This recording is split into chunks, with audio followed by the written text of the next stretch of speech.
Welcome to the Trinities podcast, where we explore theories about the Father, Son, and Holy Spirit. Do you love God enough to think about Him?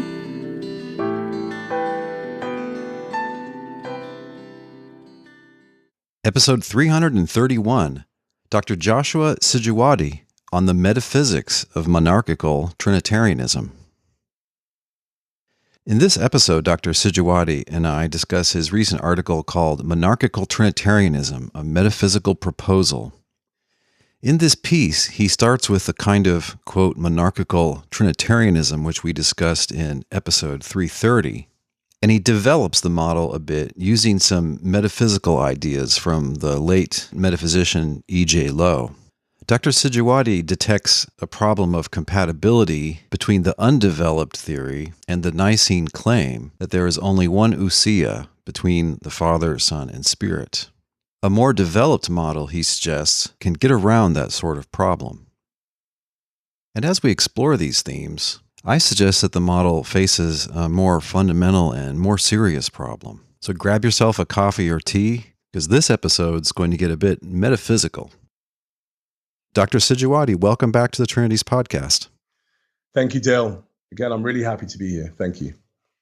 So you had another very interesting recent article published in 2021 in the fine online analytic theology journal called Theologica, which is based in Europe. And your piece is called Monarchical Trinitarianism, a Metaphysical Proposal. Just in the crudest possible terms, it seems to me that, and I think you said in the previous episode, that for a good while you held to a kind of a Swinburnean social Trinitarian theology. And in this one, you're trying to take some insights from social Trinitarian views and apply it to this monarchical Trinitarianism. Is that a fair, very rough intro? Yes, that's exactly it. Swinburne has played a massive influence in my theological thinking and formation. So I have a lot of the time followed his path, but sort of in my PhD research, I just fell in love with the monarchical position. But I believe that as I was writing this, that actually aspects of the monarchical position were underdeveloped.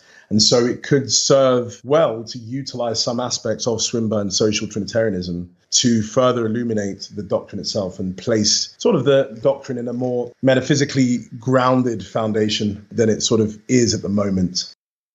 So what you focus on for quite a lot of the paper is what you call the multiple natures problem. So why don't you explain to us what the problem is, and then eventually we'll get around to your solution. What I sort of see to be problematic is not monarchical Trinitarianism as it's been proposed by John Behr and Bo Branson, but sort of the modification that I make to the model faces certain problems. Because what I see the model as it's sort of stated in the previous episode and as I wrote in the paper, to be one that has these three entities existing, Father, Son, and Holy Spirit. And one of these entities is numerically identical to God, and that is the Father. So there's one God because there's one Father. But then I felt that this model as it stands is metaphysically underdeveloped, because someone could ask questions about, well, what's the nature of these entities? I mean, what are they? Are they, for example, Leftovian life streams? So Brian Leftow's understanding of the Trinity. Are they life streams of God? Are they Barthian modes? So Karl Barth's sort of understanding of modes of being, are they them? Or are they persons like us? Are they persons in the modern sense of the word? And I believe that Behr and Branson hadn't really fleshed this out and said, actually, these are what they are. And so I decided to take this upon myself to utilize some elements of social Trinitarianism, specifically Swinburne's, and then to apply them to this monarchical model to further illuminate the nature of these entities. And so what I then said was, taking into account this social Trinitarian strand that I've brought in, we're going to take these entities to be three persons in the modern sense of the word. And we're also going to take these entities to instantiate the one divine nature, which is taken to be a universal. So they are equally God in the secondary predicative sense of the word, because they each instantiate the universal of divinity. And so that was sort of my modification to the model as it was sort of at the beginning of the paper. And then given that modification that I made, I believe that there was a problem that needed to be faced. Specifically, it was this multiple natures problem, which has been highlighted in some sort of nucleus form by Timothy Pawl in a great paper that he wrote for Theological as well, where it's sort of the idea that if you hold to there being an instantiation relation between the persons of the Trinity and the universal of divinity, so the divine nature, you seem to have multiple natures in the Trinity. Because as Paul brings out an example, he says, and I quote, "When my daughters Mary, Beatrice, Edith, and Agnes each instantiate the universal humanity, and each has proper characteristics such that we don't confuse them, what we have there are four humans, not a single human." And so what he was trying to say here is that when you have universals in play here, and you have this instantiation relation here, in a human context, we will never go and say, well, because there is, there's a universal that's shared between them, there is only one human there. We wouldn't say that. Yep. We would say, because they each instantiate this universal, there seems to be at least 3 to 4 humans or whatever there. But then when it comes to sort of a divine case, when we're counting divinity and God and all those sort of things, we seem to always say, well, there's one divinity, one God here, but they each instantiate this divinity. And so it doesn't seem to fit with what we'll normally take to be in the general case to be so when we count. And so we seem to count 1 in the theistic case, but in a human case, we'll count 4. And that doesn't seem to be correct. And so if we are going correct here, and we say there's an instantiation relation between the persons and the universal of divinity, then there seems to be 3 divinities there. 3 gods, yeah. Yeah, 3 gods or 3. Yeah. And it's clear from my previous conversations with you and reading your work that you want to hold to a very traditional concept of essence, where it's a kind essence. It's because the individual has that it's a thing of a certain kind. So it's because this individual has the essence, humanity, that she is a human. And so you've clearly staked your claim on the 3-self side of Trinity theories and against the 1-self theories, as I call them, because you have 3 different things. I mean, a person is a being. It's not just a mode or a personality or an aspect. You've got 3 beings, the Father, Son, and Spirit, but each one seems to have, just whatever it takes to be a God. That's what it is to have the divine essence or nature, right? And so it looks like 3 gods. Yeah, so I, in this specific paper and the other one as well, I would always say, yes. I mean, if we're talking about gods, we would always need to specify what our usage of it and the sense that we're sort of using it. So I would say, yes, definitely in the predicative sense, there are 3 gods. In the nominal sense, no, because there's only one ultimate fundamental thing. But there are 3 entities that are predicated God. And I think we will have to say that because the Son is called God because he has a divine nature, the Spirit is, and the Father is as well. And so that's why I would say, yes, there are 3 gods in that sense. But I would, and I don't go this into this paper, but I would say monotheism is to do, again, with the nominal sense. It's not to do with the predicative sense. So even if we have these 3 gods, that is not the relevant one for our counting for monotheism. I think our counting for monotheism is to say, how many ultimates do we have in our worldview? Do we have 1 or do we have 3? I'm clearly trying to say, because of this understanding of the Trinity, we have one ultimate thing, the Father. And so monotheism is relevant to that, even though there are 3 gods. I mean, in a manner of speaking, you're saying that monotheism doesn't depend on how many gods there are. Although we usually put it in terms of, quote, gods, like how many things the word refers to. But go back to the human case. If an individual has human nature, yes, you could say it's because of that. That does imply that she can be referred to as a human. The term human therefore applies to her, but that's because having the nature makes her a human. So in the case of the Father, Son, and Spirit, each of these ones has the divine nature, and you're quick to say, yes, and they can be called God, right? But having the nature makes each one a God. It does, yes. Not but a quote again, God. That's another point. Okay, so I mean, if we're saying quote God as predicated as divine, then I have no problem saying quote God, because that's what I'm trying to say. I'm saying they can each be equally predicated as divine. So I don't like, if I'm honest, if I'm explaining this view that I'm proposing, I would only use the word God for the nominal usage because that's the primary sort of sense of the word. And I would just use the word divine instead because it just gets confusing if we say there's only one God in the nominal sense, the Father, but yet there are three gods in the predicative sense. It just sort of gets more complicated. But I just put it in the papers because, I mean, I don't want people to go around saying, well, he says, you normally hear, oh, Jesus is not God or something like that. I'm not saying that at all. I'm saying Jesus is God, but in a certain sense of that word. And so the most relevant sense for the consubstantiality of the persons is them being equally divine. And so there are three divine persons here. There is one God, the Father. And so when you're saying each of them are God, or they have the nature that is necessary and sufficient to be God, I would say yes, but again, taking the view that I'm holding to, it's not the primary sense of that word. The primary sense is as a name, but that's only for the fundamental divine person. So they don't have actually. Yeah, I understand the point about the word God. You're making a point about using the word God that follows a New Testament pattern, but my point is just that conceptually, a thing which is divine, that just means the same thing as a God. Just like a thing which is human means the same thing as a human. Yeah, so if you're using God in that way, you're just basically saying that they're divine. If you're saying a God, you're saying a divine entity, then yes, I would say to you, or a deity, a perfect deity, yes, I'll say to you. But again, because that's what deity is. It's godhood. It's that which makes the owner a god. Yes. So I would try and emphasize again that is not an issue for monotheism, because I don't want individuals to think, well, this is not monotheistic. Because I would say a lot of New Testament scholarship on sort of monotheism is clearly said, and I think I didn't bring this out in depth in the previous discussion that we had on divine identity view, but a lot of scholars, Borkham, Hurtado, and other individuals would say it's quite clear that Jews understood there to be many deities existing. And they affirmed even many deities existing. But there was only one amongst those deities who was understood to be Yahweh, who was understood to be, I would say in sort of a more contemporary sense, the ultimate thing. Yeah.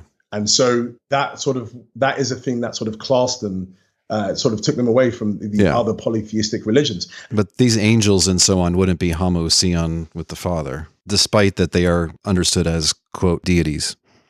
Yes, no, I agree with you. I'm not arguing this to say that, this view was then grounded upon this sort of idea of them having loads of deities. I'm just trying to ward off the issue that people would say, well, if you have gods in your worldview, you cannot be monotheistic. I don't think that's so.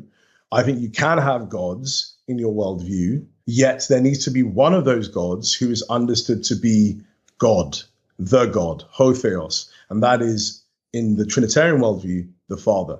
And so I'm just saying even this fits with a Judaic worldview. I'm not saying the Jews, again, held to the consubstantiality of the persons with the Father, but I'm saying it holds with a Judaic worldview that affirmed the existence of other deities, be it that they were perfect or not, angels or not. They affirmed that there were other deities existing.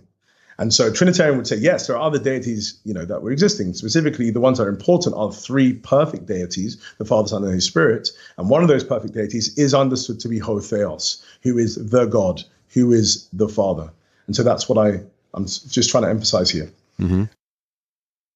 When the Trinities podcast returns, we get on to the arguments of this paper.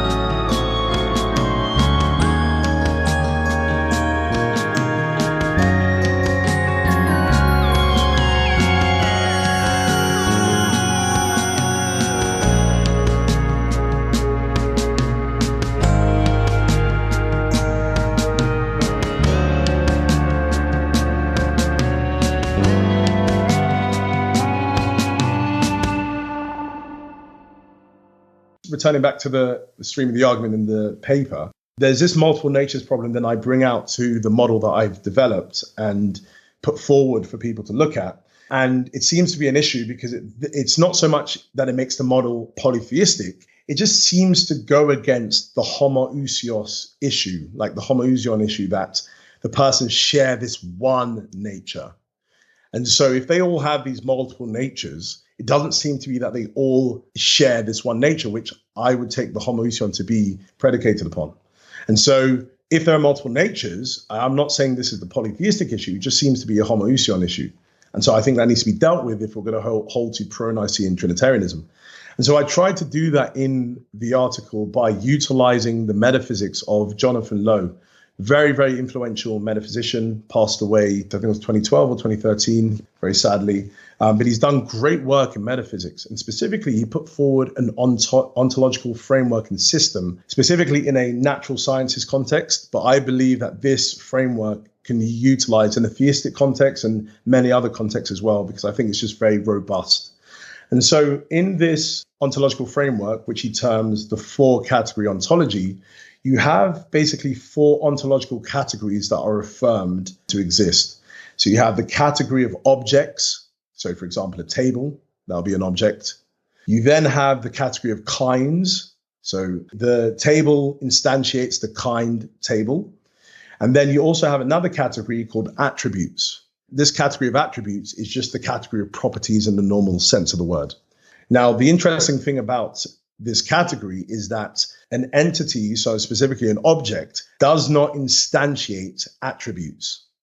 What an attribute does is that an attribute characterizes a kind, which is then instantiated by an object. So going with this example of a table, you have the particular object table being an instance of the kind table, and then the kind table is characterized by an attribute, for example, spatiality or brownness. So those attributes are characterizers of the kind and not directly of the object. And so the object then exemplifies this because it is part of the kind, or it's an instance of the kind table, which then in turn is characterized by attributes, or the attributes that we are speaking about. And then the 4th category, ontological category, is the category of modes. So these are particularized properties. They are not tropes in the normal sense of the word, because Lowe does not affirm the existence of tropes, because tropes are normally understood to be these independently existing things that can float free of their bearers. Now, he doesn't hold to that. He holds to modes, which are similar to tropes in that they are particularized properties, but they are dependent upon the objects that they characterize. So a mode would characterize an object, but a mode is an instance of the category of attributes. So when hopefully your listeners, if they read the paper, they would see an ontological square, which is a lot easier to explain when you have it in front of you. And so if you have this square, you have the bottom left objects, the category of objects, and then you have the relation of instantiation connecting it to the category of kinds, which is on the top left. And then you have the relation of characterization, which links kinds to attributes, which is then on the top right. And then you have the category of attributes being linked to the category of modes by the relation of instantiation, which is then on the bottom right. And then you have the category of modes being linked to the category of objects by the relation of characterization. And for those listening, I'll put a picture of this diagram on the blog post for this episode at trinities.org. Okay, great. And so just for the example, just very quickly, just to help people understand it, you have a table, which is a particular object, is an instance of the kind table. And then the kind table is characterized by brownness, so the attribute of brownness. That attribute of brownness is then instantiated by brownness mode. And then that brownness mode characterizes the object. And so the object does have brownness as a mode, but not as a universal. So it doesn't have it as an attribute, it has it as a mode. And so the important thing, which I'm going to sort of explain in a minute about this whole aspect to do with Trinitarianism, is that an object, as I said before, does not directly instantiate the category of attributes. It does not have attributes because it instantiates them. How it's related to an attribute is by the relation of exemplification. But the relation of exemplification in and of itself can be reduced to sort of these two things that you see working in the framework. And so you have the object exemplifying an attribute in one way by it instantiating a kind, which is then characterized by the attribute. And so it exemplifies that attribute by being an instance of the kind, which is then characterized by the attribute. But then the second way that it exemplifies an attribute is by being characterized by a mode, which is then an instance of that attribute. And so you have it having an attribute, universal, but it exemplifies it in these two indirect ways. Now, the whole point of sort of utilizing, and I sort of go in quite great depth with this sort of ontological framework, is because I believe it can really help with this multiple natures problem that I bring up in the earlier part of the paper. And the way it can do that is by placing the Trinitarian persons within this ontological framework. And so just taking the Father as an example. So you have the Father, he's a particular object. He's an instance of the kind deity.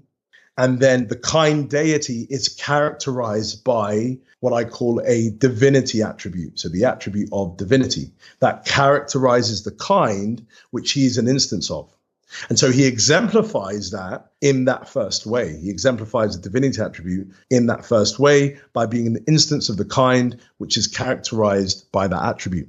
But then he also exemplifies it in another way by having a mode characterize him. So he has a divinity mode that characterizes him, which is then an instance of that attribute as well. And so the way it then helps with our multiple natures problem, and again, the Father is just an example for each of the other persons as well, how it helps with the problem that we faced is because there is then not multiple natures or divinity attributes in this system. There's only one divinity attribute that characterizes the kind deity. And there's only one divinity attribute that then has an instance of a divinity mode, which then characterizes the Father. So you don't have to multiply attributes for each of the persons. It doesn't correspond to the number of persons, because you only require one divinity attribute to characterize the kind and then be instantiated by a mode. And so you only have one nature there if we are taking the nature to refer to the divinity attribute. And so we then have the homoousion there because the Father, Son, and Spirit each exemplify one divinity attribute. And they do it in those two ways that I've explained. And so that's sort of the way that it deals with the multiple natures problem. Yeah, so you write on page 20 on this scheme, rather than having three instances of the divinity attribute, which would result in there being three particular natures within the Trinitarian life, we instead have three instances of the kind deity. And then you go on to discuss, well, wait a second, but there's still three divinity modes here. Is that going to be a problem? But, it seems to me that just once you've got three instances of the kind deity, that just means the same thing as three gods. Go back to the three daughters, okay? There are different views about humanity and what humanity is. So the old school, pure Platonic view is that there is only a universal of humanity, and this universal is just wholly present within each daughter. And that is why there are three humans there, because there are three things there, each of which has this totally universal humanity manifest within it. Now, there are some philosophies of properties where there are only individual properties, but historically, especially in the Middle Ages, you had philosophers and theologians accepting both universal and individual properties. And so Margaret would have her one own humanity, but also there's this universal humanity. And Mary would have her own individual humanity, but also there's this universal of humanity. So you've got universal property in the scheme, but you also have individual properties in addition. And so you might say, well, once you go to the divine case, wouldn't it help if we get rid of the individual instances of deity?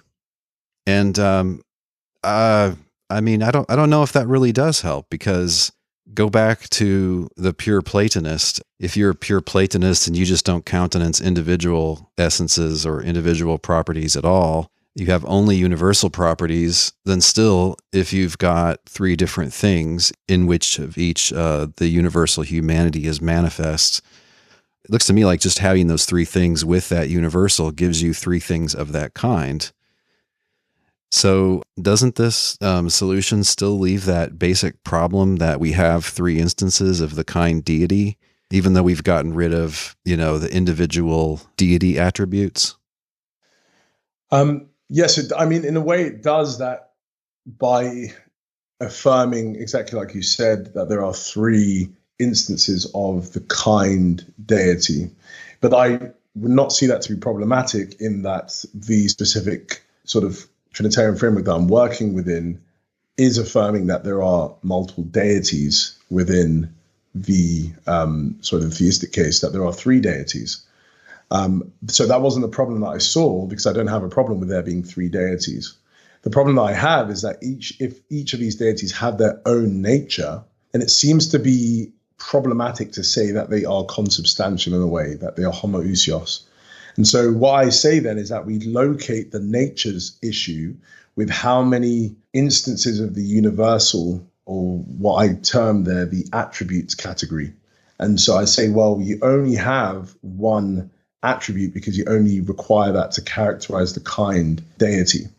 And so what I would then say is that actually it's quite important what I then do in my later sort of section, so where I look at the multiple modes problem, because I think that's at the heart of the issue, because I think exactly like you say, we have three humans let's say you have a human that instantiates a kind humanity, and so you have many humans that do that, and so you have many humans within that category, and I see that to be the case. Why I say it's problematic, because I think it's problematic because you have to then say there are particular properties that are possessed by these humans.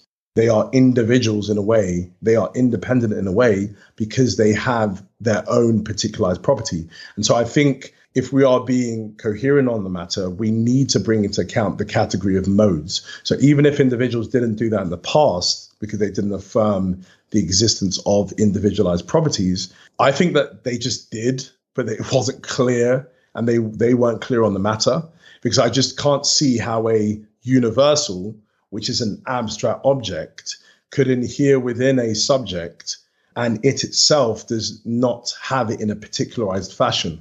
I think it does. If I have humanity, I have it because I have a particular humanity mode that characterizes me. And that particular humanity mode is an instance of the general category of the humanity attribute category. Well, we'll come back to modes in a second, but when you say that, I think you're just saying that the Platonic type view about universal only properties just doesn't make any sense to you. Maybe it doesn't. I'm not standing up for it, but the creedal homoousion requirement that the Father and Son are, same ousia, that probably doesn't demand like a specific view about what ousia is, does it? If one was a nominalist, could one accept that? If one only believed in individual essences, couldn't one believe that? You're saying there's got to be universal and individual essences, but in this case, we shouldn't think there are also individual essences. I don't know. It seems to me that I don't see how that creedal requirement could demand a very particular philosophy of essences. Yeah. So, specifically, I'll say it's of universals. And so I would say, yes, exactly. The notion of ousia is not focused on one understanding of, let's say, universals or something like that, or it requires you to affirm the existence of particularized properties. I don't think it does. And it's quite clear in the 4th century, there wasn't a clear position on the matter of what actually ousia even meant. Some people were, thinking it actually meant a material thing that was broken off from the Father and shared with the Son. And so that was some interpretation. But I think it doesn't require one explicitly to hold to a universal sort of system and a mode sort of system. But I would say for coherence, it does. And then secondly, I think there has been good scholarship on the matter that the theologians that played a part in the councils took the ousia that was sort of possessed by the Father and shared with the Son to be a universal. So, for example, Richard Cross's work on this, I think, is great because he does show the Gregories to show, I think specifically Gregory of Nyssa and I think, if I'm correct, Basil and others, to clearly see this to be a universal that is instantiated or exemplified by each of the persons. And so you see this clearly with Basil, and you have this common and particular sort of aspect that he brings in. So I think Conciliar Declaration itself, so if we're saying Nicaea or Niceno-Constantinopolitan Creed, doesn't explicitly say, well, this consubstantiality has to be understood within this universal like framework. But I think, the influential theologians held to this being the correct interpretation of the matter. But I would say they obviously didn't bring into account modes, particularized properties. But I think for coherence, you need to. So I would say, Lowe has really, influenced my thought on this, but you have to have a category of modes. You have to have a category of particularized properties to even hold to universals. I just don't think you can hold to them coherently without it. And so I would say, even though the Conciliar Declarations didn't say explicitly, I would say for coherence sake, you do need to interpret it in this sort of way. And so then that's why I bring into account these categories. So I would say, yeah, exactly. Explicitly it doesn't, but I would say if you want to hold to it in a cogent manner, I think you need to affirm something like this. When the Trinities podcast returns, Dr. Sijuwade and I discuss another similar metaphysical problem for Nicene Trinitarianism.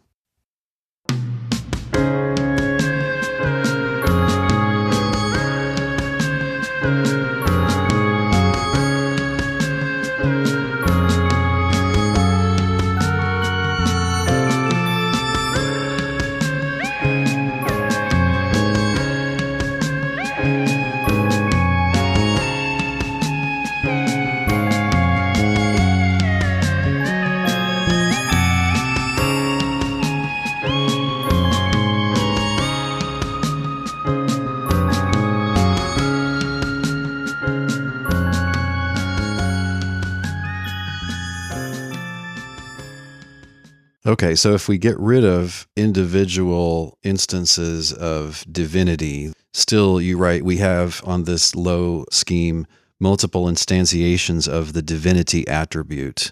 So explain why that is and why you think that's a problem. So because what you sort of see with the square, you have these four categories. And like I said before, there are different ways for the divinity attribute to exist. It can exist as something which is inhering within the category of the deity kind, or it can be instantiated by a divinity mode. Now, if it's instantiated by a divinity mode, we then have three divinity modes within the framework that I'm sort of proposing. And so I think then the issue just then moves along to another problem. Because, okay, yes, you can say, yes, there's only one divinity attribute that is needed to characterize the kind deity. But then someone could easily say, but yeah, even though there's one attribute, there's three particularized properties of this specific attribute. And so there are three divinity modes, one had by each of the persons, one that characterizes each of the persons. And so then why can't we just simply then say, instead of multiple natures, you have a sub sort of issue, which is, well, there's multiple modes. And so you then have this human-like case again, because you will have humans who will have individualized human sort of properties, which we'll call human modes. And so it seems to be the same problem.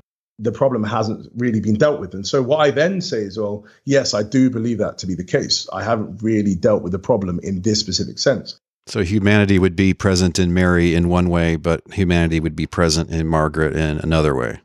Yes, exactly. And so I think that, again, just breaks off this homoousion doctrine, because you don't have, if was instead of saying one divinity attribute, we then have one divinity attribute, we have loads of particularized properties. And so do we really want to then say that they actually have the same nature? I don't think so. They have their own nature independently in and of themselves. And we don't really want that. We want to say that they only have one thing there that they exemplify, attribute and mode. And so I try to show how this could be the case by utilizing another concept and notion found within Lowe's ontology, which is his serious essentialism, which I'm not going to go into great depth because it is quite complex.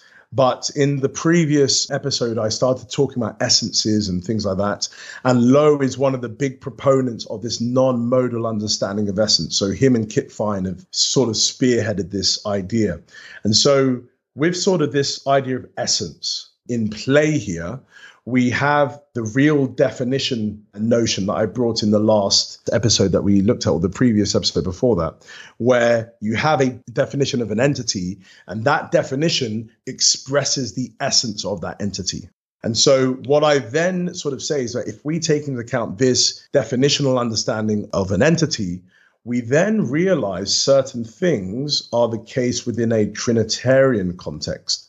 Because when we define each of the persons, we will recognize something. So, for example, the real definition of the Father, which I state in the paper specifically on page 25, is that to be the Father is to be the uncaused divine person.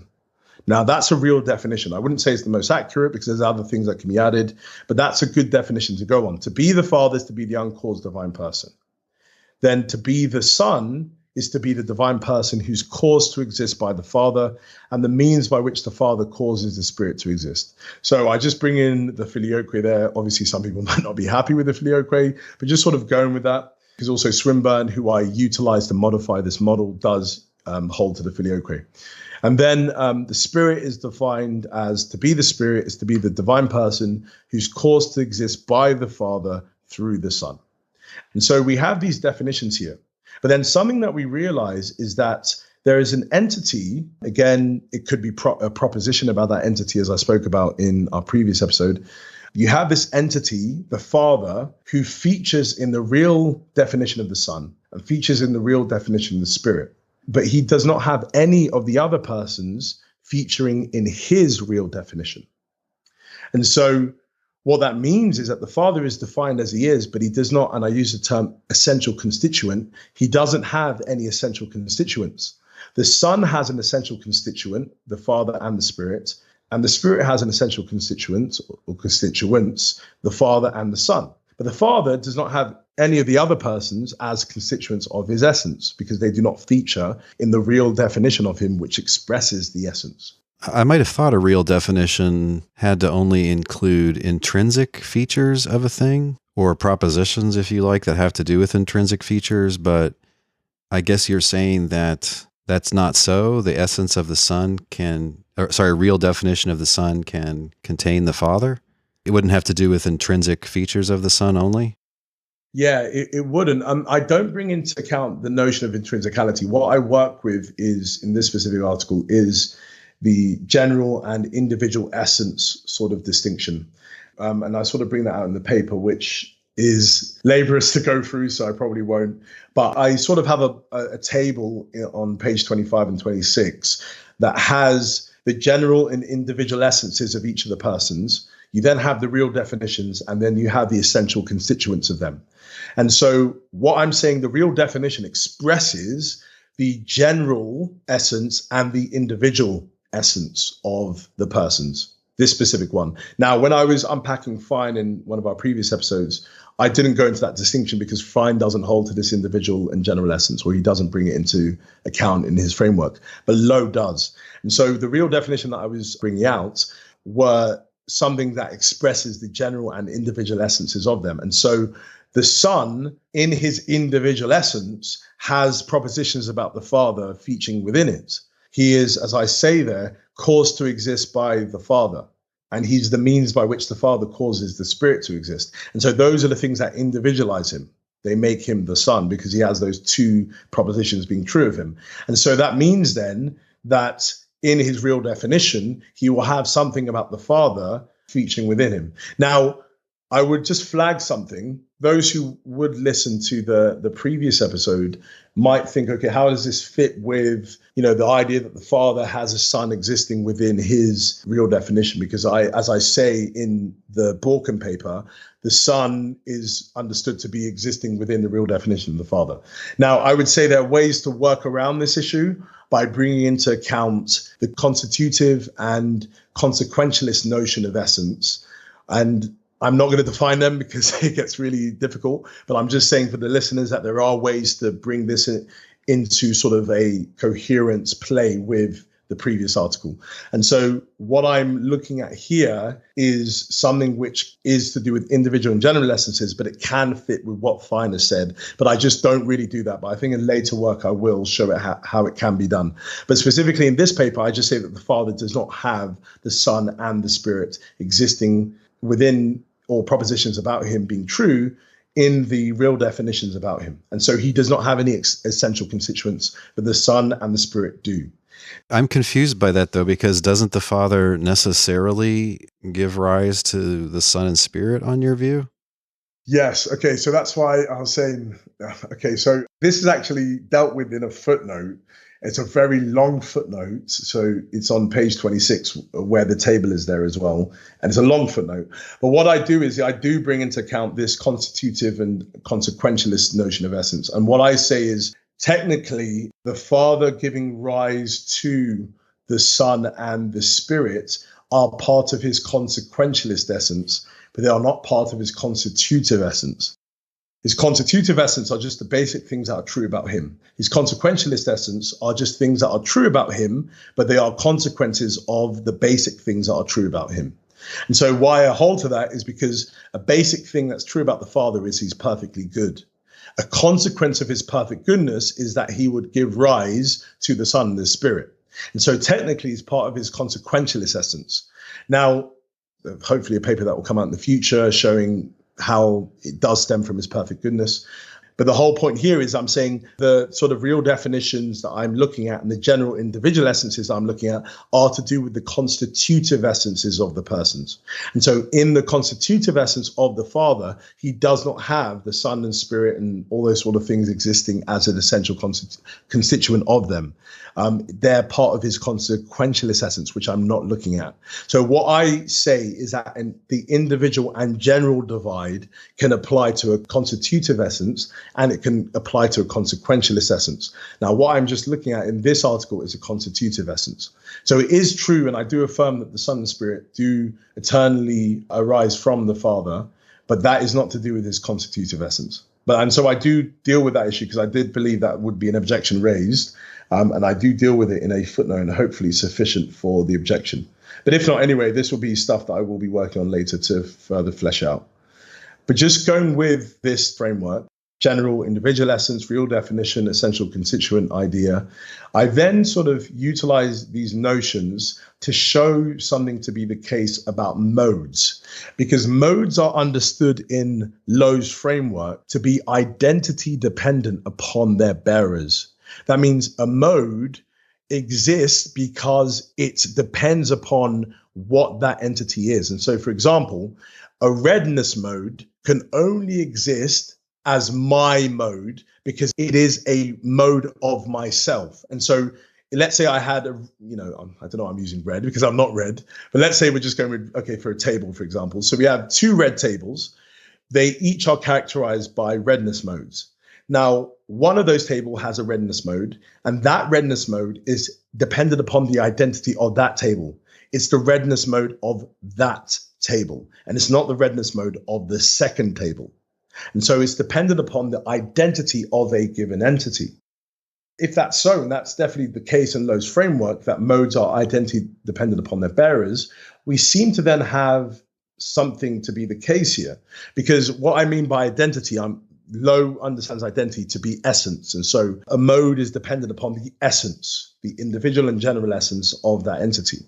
Now, if the Son and the Spirit have the Father as an essential constituent of their essence, and so their real definitions, then the question can be raised, whose mode is it? Is it the mode of the Father? Is it the mode of the Son? Or is it the mode of the Spirit? Because the mode is identity dependent upon its bearer. It's dependent upon the essence of that bearer. But as you'll see, well, there's two individuals for the Son and the Spirit that mode must be dependent upon. And so then you'll have the problem of a mode characterizing more than one bearer, which cannot be the case. And so as a mode can only be, like I said, identity dependent upon one bearer. And so because it's the mode of that specific bearer. And so what you will then have in front of you is the case of a mode becoming a universal-like entity, which obviously it can't within this framework, and individuals will not want to affirm that.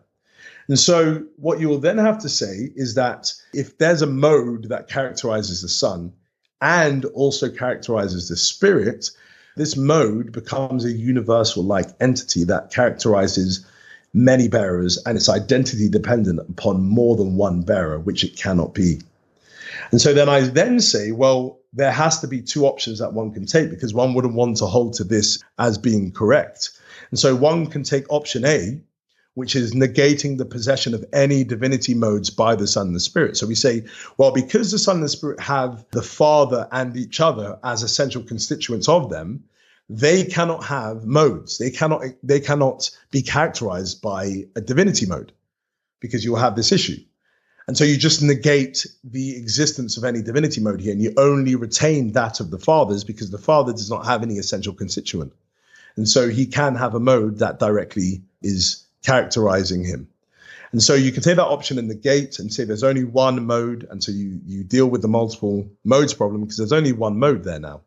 But then I say that's an option you can take, but I wouldn't really want to take it given Lowe's framework, because Lowe holds to immanent realism, where a universal can only exist if it's instantiated by a mode. And so if then the Son and the Spirit do not have a mode characterizing them of divinity, then we cannot say that they actually exemplify the divinity attribute.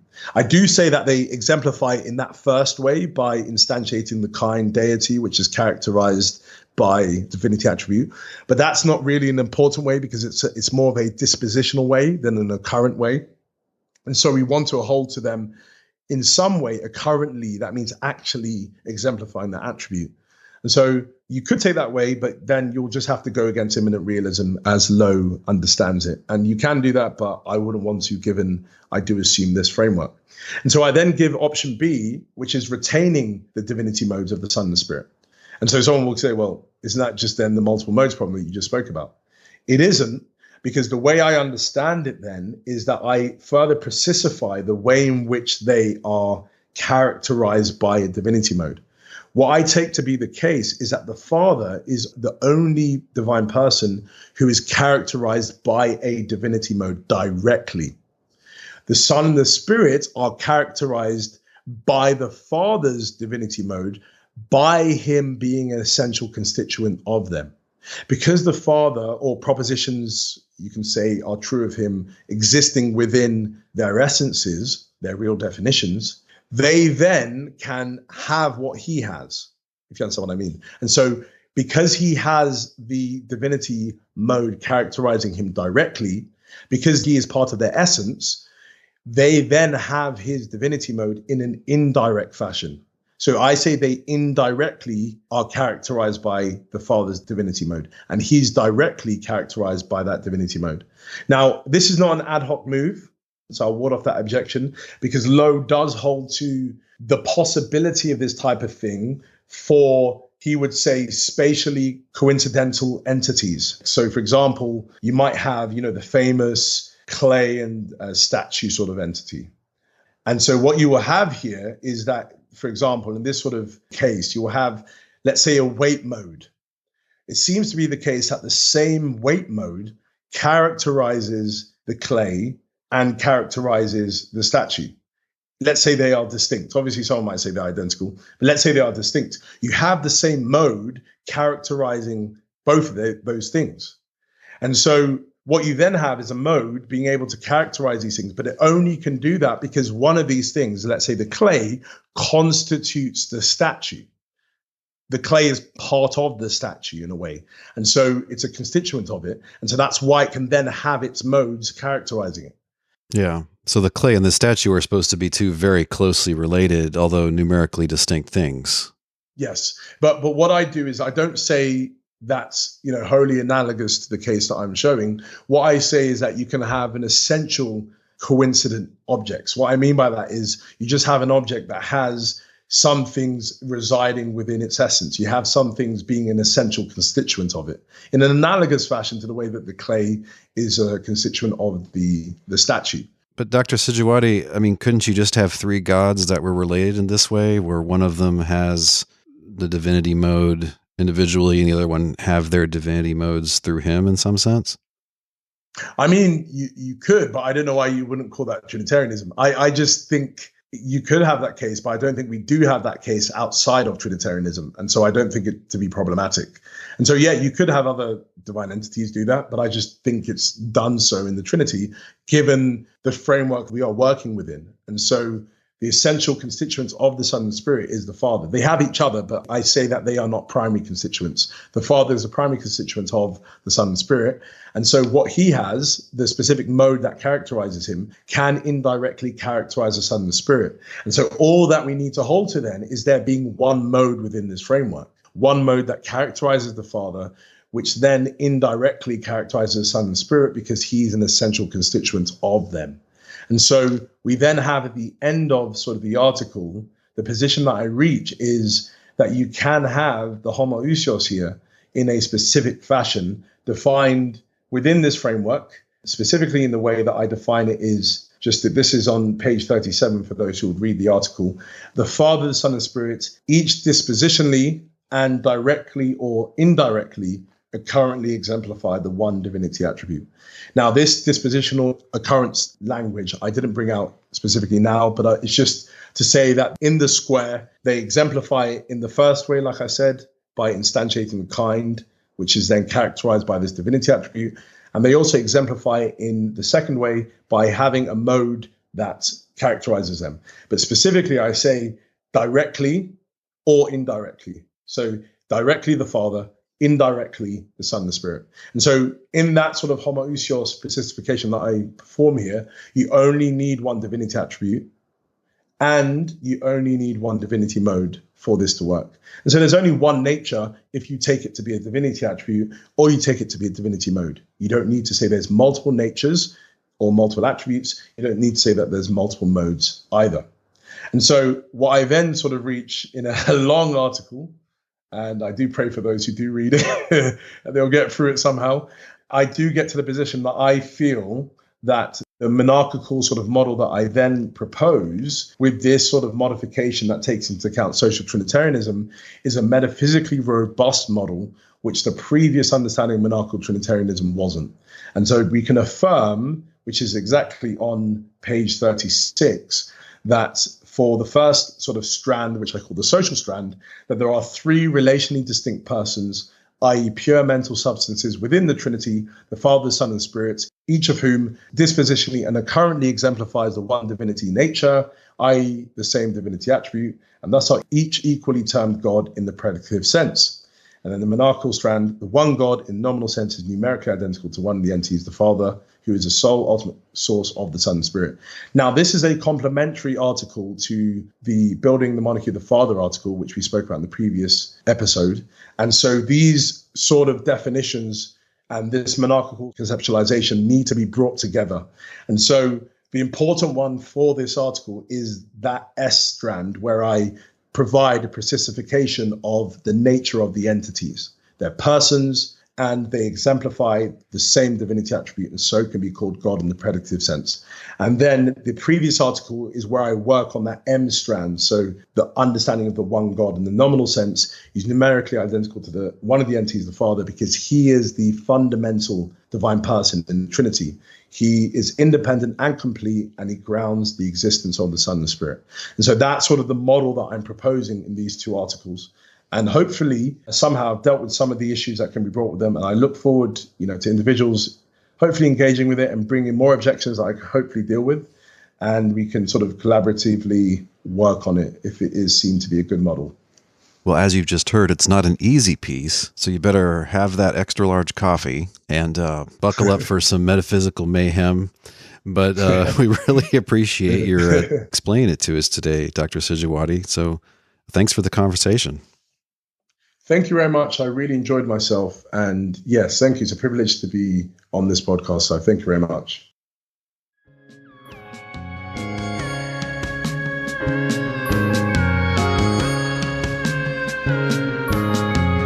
This week's thinking music has been the track Air by Jesse Spillane. As always, there's a link on the blog post for this episode at trinities.org where you can listen to or download that entire track.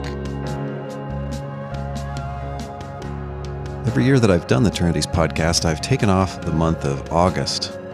This year, I'm extra busy doing things like helping to organize the first ever Unitarian Christian Alliance Conference, which will be held in the Nashville, Tennessee area, October 15, 16, 17 in 2021.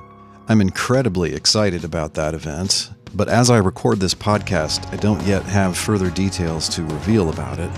The way to be the first to know is to get yourself a free membership at UnitarianChristianAlliance.org.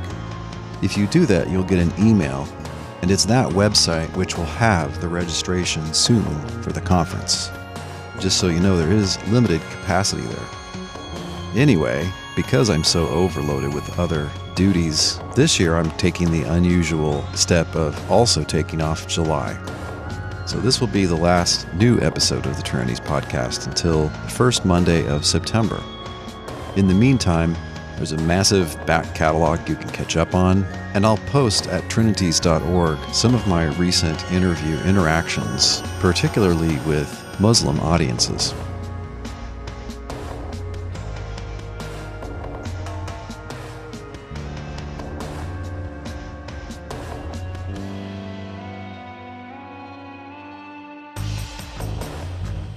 If you love the Trinities podcast, please share this episode on social media like Twitter or Facebook, and help other people to find the podcast by giving us an honest rating and review in the iTunes store for your country.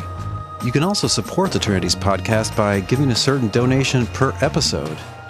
If you're interested in that, please visit patreon.com/Trinities. Finally, let us know what you think.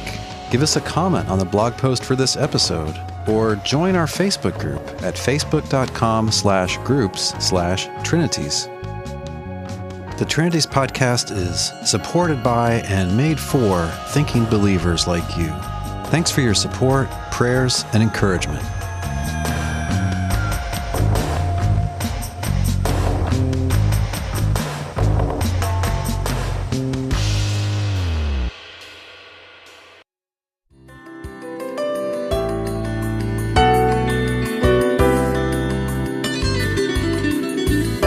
Thanks for listening. We'll see you online at trinities.org. Till next time, don't forget to love God with all your mind.